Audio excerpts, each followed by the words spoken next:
इसके मैया का ससुरा कहाँ गई बुढ़िया?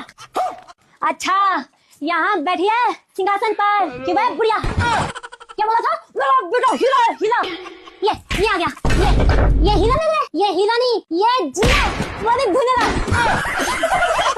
मजाक करी मम्मी, हंसमुख बहुत है ना। क्या बोला था? मेरी माँ गौ करके जिंदा नहीं मेरे गले में डाल दी तुमने। गलती रहती है। देख लो मम्मी, एक हाथ की जुबान निकल आई इसकी। ओह सपना नहीं यही बैठा है। क्या बोला था बुढ़िया? मेरी बेटी शानी है शानी।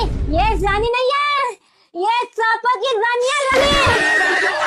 मुझे ये सब बिल्कुल भी पसंद नहीं है।